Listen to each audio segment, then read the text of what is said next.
Hey, what's going on, YouTube family? Now, when you see this particular article, the title of it, it says Church of Satan, Crock of Crap, and you start to wonder if the people who are writing articles like this are truly researching or if they're just kind of running with things. I don't know. I don't know. Let me get settled in here, get my squeaky chair lined up and all of that. It says Church of Satan, Crock of Crap. It's by Richard Block.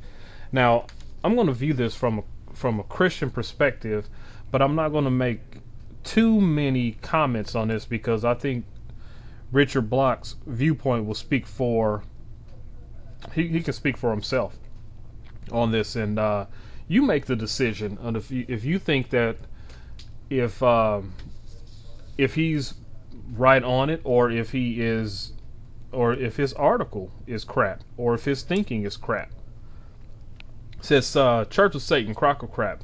And by the way, I'm not defending Satanism at all. I want to make that very clear. Satanism is just as dumb as the rest of organized religion, and I'm not defending the rest of organized religion. I come in defense of the gospel of Jesus Christ, not all this other stuff. When I was in college in the 1980s, one of my roommates was heavily into what I would call an anti-Christian belief system. Now, he did not claim that God did not exist. He claimed that Satan, the fallen one, was more worthy of worship than God. He argued that Satan really understood man and his base nature, the need to party, get laid, take control of his fellow man, and anything Western morality considers wrong. But of course, we do it nearly every day. He was a die-hard follower of Anton LaVey, author of the Satanic Bible. Now in college, I read this book in some detail, and in a word, it was hilarious. I am unsure how any rational person could ever believe anything written in it, which was much like the Bible in its which was much like the Bible in its absurdity of stories. Here is one such quote that many have turned into a flagship of rock tossing at atheism, and you can read that for yourself. I've read through this article numerous times, and I really don't feel like reading from the Satanic Bible again. What was interesting about the Satanic Bible was the influence another bizarre individual had on LaVey, Aleister Crowley, called the Great Beast mostly by himself and his followers, was an influential cultist and magician. He is known and remembered for the central sacred text of Thelema called the Book of Law. Although he wrote widely on other subjects, including a large amount of fiction and poetry.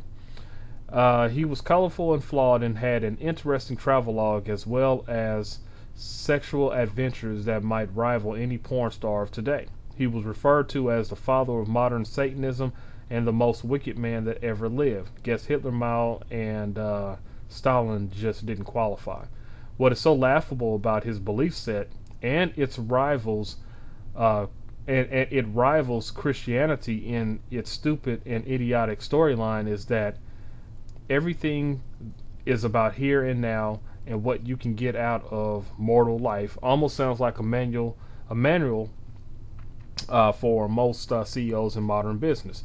Now there is a page 2, but I want to comment on page 1 real quick. Alright, so what we have here, of course, is his take on something that, he said he read the Satanic Bible, and he had a college roommate that had it, and he read it, and he thought it was just absurd. It had absurd stories like the Bible, first and foremost. When you start out and you say Church of Satan, Crock of Crap, if you're talking about the Church of Satan, then talk about the Church of Satan. I don't see how, the first thing you do is you launch into a dual attack on page 1 of this article. You attack Satanism, then you attack the Bible. And I find that hand in hand with people who attack any supernatural beliefs or anything like that. They typically go right for the Bible. I'm not sure if you guys have ever noticed that, but that's typically what they do. He said the stories in the Bible are absurd. He says, which was much like the Bible in its absurdity of stories.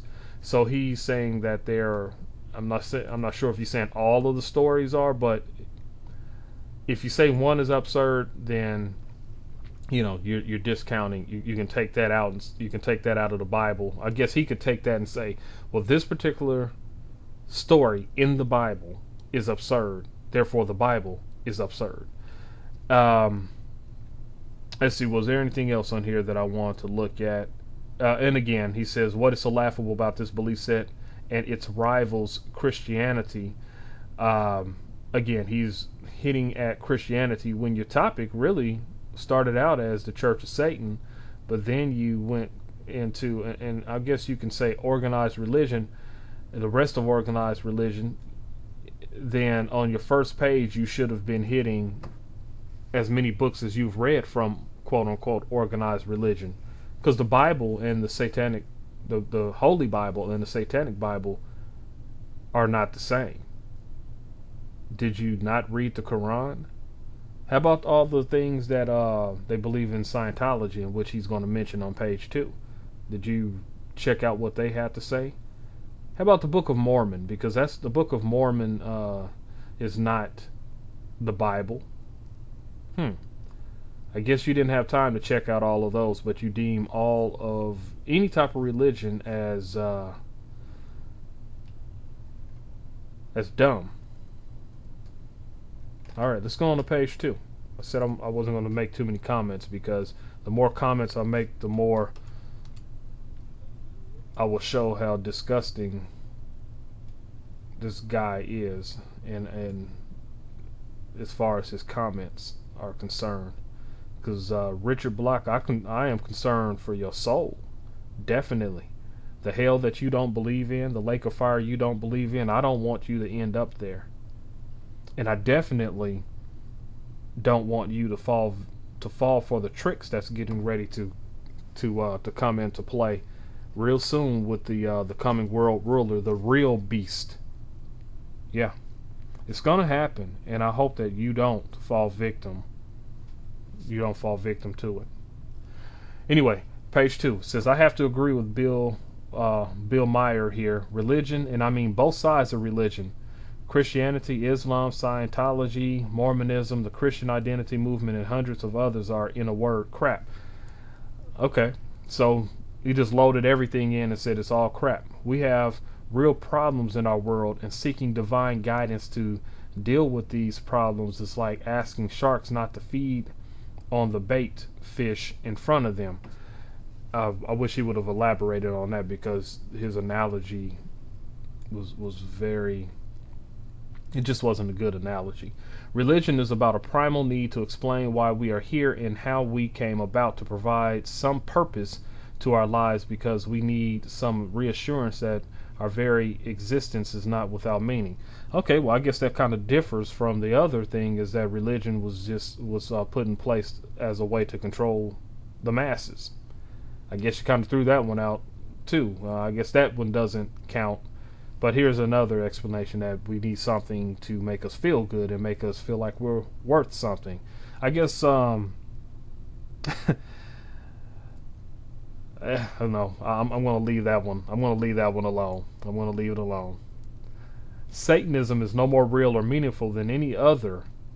Now, look at this. Satanism is no more real or meaningful than any other of the many religions. It's not real. That's the part that a lot of people are going to that they're falling for now. And if you read the book of Revelation, and let's just take this. Some people say, well, why do I have to read the book of Revelation? I don't believe the Bible is real anyway, so why do I have to read the book of Revelation? There's nothing true in the Bible. Well, if you say there's nothing true in the Bible and nothing came true that the Bible predicted, then you haven't done your research, and I would contend that you're just spitting things out. You're regurgitating things you heard from other people. Do some research on Cyrus. Do a word search for Cyrus in the book of Isaiah, and then check out history, and check it out, and you'll see that the Bible called that about 150 years before Cyrus even existed. And Satanism is very real. And once you ask some of the people who have been victims of satanic sex rituals and otherwise, All right, its tenets seem to support what our world has become, and this part here is a little confusing. They should have had somebody doing a better job of proofreading, but is based on creatures that have no more reality than Jesus. So again, you haven't done any research. If you think Jesus is a fictitious or a fictional character that came into the thoughts and minds of some poor ignorant fishermen, you are very naive, Richard Block. If you haven't done any research, you're again regurgitating things. Or Noah. It's sad to think that people chose to wander down such paths and embrace their supposed concepts. Isn't that special? And of course, resorting to sarcasm as today's atheist typically does. I'll say the modern atheist typically does. Not too much thinking and reasoning, as they say that they do. We reason, and I'm supposing this guy is an atheist. Even if you're an agnostic, reason seems to be a little too much for you. Reason seems to be a little too much for you. Anyway, you guys decide for yourself if this article is worthy of of the lofty title that he gave it. Church of Satan, Crock of Crap. Satanism is just as dumb as the rest of organized religion, because now Richard Block has put himself at the top of the block, on the top of the blocks, and he's the head of the block because he can deem the rest of organized religion as dumb.